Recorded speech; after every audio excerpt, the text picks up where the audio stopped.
RTV app వార్తల్ని క్షణాల్లో చదివే అవకాశం ఉంటుంది. ఒక న్యూస్ పేపర్, ఒక టెలివిజన్ ఛానల్ మీ చేతుల్లో ఎప్పుడూ ఉంటాయి. ప్రస్తుతం ఉమ్మడి పశ్చిమ గోదావరి జిల్లాకు సంబంధించి ఆక్వా రంగం మొత్తం కూడా గడ్డుకాలం ఎదుర్కొంటుందని చెప్పాలి. ఎందుకంటే గత 2 వారాల నుంచి కూడా ఉమ్మడి పశ్చిమ గోదావరి జిల్లాకు సంబంధించి వాతావరణంలో మార్పులు చోటు చేసుకున్న కారణంగా అప్పటి వరకు తీవ్రమైనటువంటి ఎండ ఉండటం, లేదా అప్పటికప్పుడు నల్లటి మబ్బులు కమ్మేసి అప్పటికప్పుడు వర్షాలు రావడంతో ఈ ప్రభావం అంతా కూడా ఆక్వా రంగం మీద పడుతుంది. ముఖ్యంగా రొయ్యల సాగు మీద ఇది తీవ్రమైనటువంటి ప్రభావం చూపుతుంది. ఎందుకంటే రొయ్యల సాగు ఖచ్చితంగా ఆక్సిజన్ అవసరం ఉంటుంది. ఇట్లా వాతావరణంలో మార్పులు వచ్చినప్పుడు ఏరియేటర్ల మీద ఆక్సిజన్ లెవెల్స్ను సరిచేస్తారు. ఆక్సిజన్ అందే విధంగా కూడా రైతులు చేస్తూ ఉంటారు. అయితే గత 2 వారాల నుంచి కూడా ఈ వాతావరణంలో విపరీతమైన మార్పులు వస్తున్నాయి. అప్పటి వరకు కూడా తీవ్రమైనటువంటి ఎండ ఉంటుంది. అప్పటికప్పుడు ఆ వాతావరణం మారిపోయి నల్లటి మబ్బులు వచ్చి వర్షాలు రావడంతో అటు రొయ్యకు సంబంధించి ఆక్సిజన్ సరిగా అందకపోవడంతో ఆ రొయ్యలన్నీ కూడా తేలిపోతున్న పరిస్థితి కనిపిస్తుంది. ముఖ్యంగా ఉమ్మడి పశ్చిమ గోదావరి జిల్లాకు సంబంధించి 1.25 లక్షల ఎకరాల్లో రొయ్య సాగు జరుగుతుంది. మరోవైపు 1.5 లక్షల ఎకరాల్లో చేపల సాగు జరుగుతూ ఉంది. అయితే గత 2 వారాల నుంచి కూడా వాతావరణంలో మార్పులు రావటం, ప్రధానంగా ఏరియేటర్లకు సంబంధించి ఇప్పుడు రైతులు తీవ్రమైనటువంటి సమస్యలు ఎదుర్కొంటున్నారు. ఎందుకంటే గత కొన్ని రోజుల నుంచి కూడా విద్యుత్ కోతలు ఎక్కువగా విధిస్తున్న నేపథ్యంలో ఇట్లాంటి వాతావరణంలో మార్పులు వచ్చినప్పుడు ఏరియేటర్లు తిప్పడానికి రైతులకు వీలయ్యే పరిస్థితి కనిపించట్లేదు. మరోవైపు విద్యుత్తు లేని సమయంలో ఆయిల్ ఇంజిన్ల మీద కూడా ఏరియేటర్లు తిప్పే ప్రక్రియ చేస్తున్నారు. ఈ విధంగా చేస్తే ఎక్కువ కాలం ఈ విధంగా చేస్తే అంటే ఎక్కువ భారం అవుతుందని చెప్పి కూడా రైతులు కూడా ఆవేదన వ్యక్తం చేస్తున్నారు. గత 2 వారాల నుంచి కూడా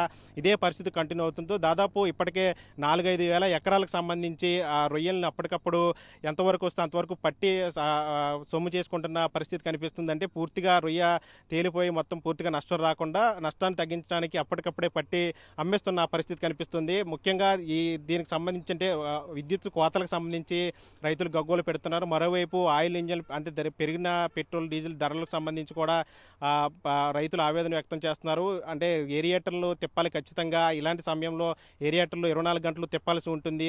రొయ్యకు ఆక్సిజన్ అందాలంటే ఖచ్చితంగా ఏరియేటర్ చెరువులో తిరుగుతూ ఉండాల్సి ఉంటుంది. ఈ సమయంలో ఇప్పుడు ఇలా విద్యుత్ కోతలు, మరోవైపు ఆయిల్ ఇంజిన్ల మీద ఎక్కువ కాలం ఈ ఏరియేటర్లు తిప్పడం వల్ల రైతులు తీవ్రంగా నష్టపోతున్నామని చెప్తున్నారు. మొన్నటి వరకు అమెరికా దిగుమతి సుంకాలకు సంబంధించి ట్రంప్ తీసుకున్న నిర్ణయంతో రొయ్య ఆక్వా రంగం అంతా కూడా దాదాపు కుదేలైపోయింది. ఇప్పుడిప్పుడే ఈ రంగం అంతా పుంజుకుంటున్న నేపథ్యంలో ధరలన్నీ కూడా నార్మల్ పరిస్థితికి వస్తున్న నేపథ్యంలో ఇప్పుడు మళ్ళీ ఇలా వాతావరణంలో మార్పులు చోటు చేసుకున్న కారణంగా ఇప్పుడు రొయ్య రైతుకు సంబంధించి ముఖ్యంగా రొయ్య సాగుకు సంబంధించి తీవ్రమైన ఇబ్బందులు ఎదుర్కొంటున్నారు చెప్పాలి. ఇప్పటికే చాలా వరకు కూడా 4-5 వేల ఎకరాల్లో రొయ్యలను అప్పటికప్పుడు పట్టి అమ్మేసిన పరిస్థితి కనిపిస్తుంది.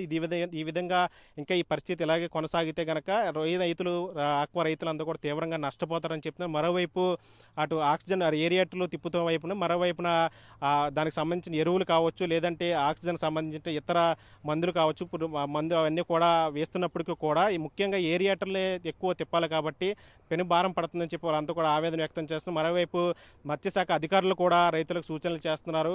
ఖచ్చితంగా రొయ్య నష్టపోకుండా ఉండాలంటే ఏరియేటర్లు ఖచ్చితంగా తిప్పాలి. అదే ఆ ఏరియేటర్లు తిప్పే సమయంలో ఎరువులు ఏ విధంగా ఆక్సిజన్ లెవెల్ ఏ విధంగా ఉందో చూసుకుని దానికి సంబంధించి రొయ్యల మేత కానీ ఎరువులు కానీ వేయాలని చెప్తున్నారు. ఊరికే ఆక్సిజన్ అందట్లేదు కదండి, ఇష్టాసారంగా ఎరువులు వేయటం వలన పూర్తిగా నష్టపోయే అవకాశం ఉంది. కాబట్టి ఏరియేటర్లు ఎప్పటికప్పుడు క్రమబద్ధరించుకుంటా వాటిని స్థిరీకరంగా తిప్పుకుంటూ ఉంటే ఖచ్చితంగా రొయ్య నిలబడుతుందని చెప్తున్నారు. ఆక్వా రంగానికి సంబంధించి కూడా అటు మత్స్యశాఖ అధికారులు కూడా సూచనలు చేస్తున్న నేపథ్యంలో రైతులు కూడా జాగ్రత్తలు తీసుకొని ఈ వాతావరణంలో పరిస్థితులు మారే వరకు కూడా జాగ్రత్తలు తీసుకొని రొయ్య సాగు చేయాల్సిందో కూడా అటు అధికారులు కూడా చెప్తున్న పరిస్థితి. ఏదేమైనప్పటికీ గత 2 వారాలుగా మొన్నటి వరకు ట్రంప్ తీసుకున్న నిర్ణయంతో ఇబ్బంది పడితే ఇప్పుడు వాతావరణంలో వస్తున్నట్టు మార్పుల కారణంగా రొయ్య రైతులు, ఆక్వా రంగానికి సంబంధించిన రైతులను కూడా ఇబ్బంది పడుతున్న పరిస్థితి కనిపిస్తుంది.